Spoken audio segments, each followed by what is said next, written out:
Assalamualaikum warahmatullahi wabarakatuh. Saya Muhyiddin Muhammad Jailani akan menyampaikan tentang pengantar ekonomi manajerial sebagai tugas UTS semester 3 Prodi Manajemen.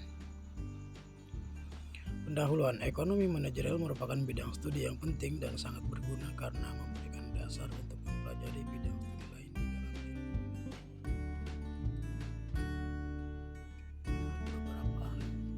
John artikan ekonomi manajerial, yaitu mendefinisikan ekonomi manajerial sebagai penggunaan analisis ekonomi dan memformulasikan kebijakan bisnis. Kemudian menurut William Bownall, para ahli ekonomi dapat membuat model teoritis atas segala masalah, termasuk masalah yang kompleks sekalipun.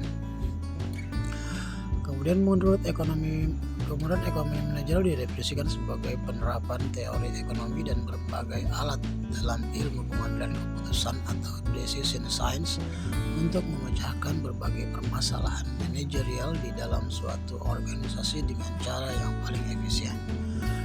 Kemudian pengambilan keputusan, yaitu permasalahan manajerial dalam suatu organisasi timbul karena ada keterbatasan atau kendala yang dihadapi organisasi dalam mencapai tujuannya. Masalah manajerial yang demikian dihadapi oleh semua organisasi, baik organisasi berorientasi laba maupun organisasi nirlaba seperti rumah sakit, yayasan, universitas, dan lembaga pemerintah. Ada banyak keterbatasan yang dihadapi oleh sebuah organisasi dalam mencapai tujuannya, mulai dari keterbatasan material maupun non-material.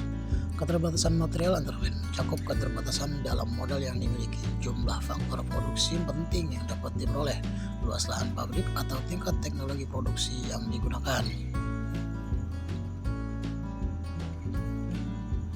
Kemudian berikut ini diagram pengambilan keputusan dalam ekonomi manajerial.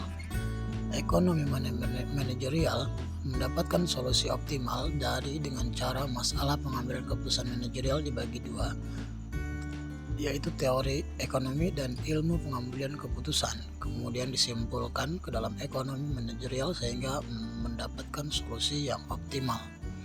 Berikut diagramnya.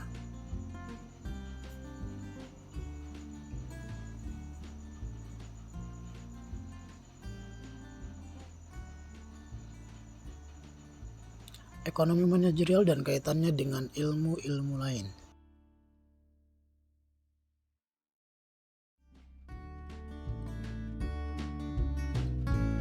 Oke, dari penjelasan di atas dapat dikatakan bahwa ekonomi manajerial mengintegrasikan banyak ilmu lain, teori ekonomi, ilmu pengambilan keputusan, dan ilmu administrasi bisnis untuk membantu organisasi dalam upaya mencapai tujuannya dengan cara yang paling efisien. Sekian, terima kasih presentasi dari saya. Wassalamualaikum warahmatullahi wabarakatuh.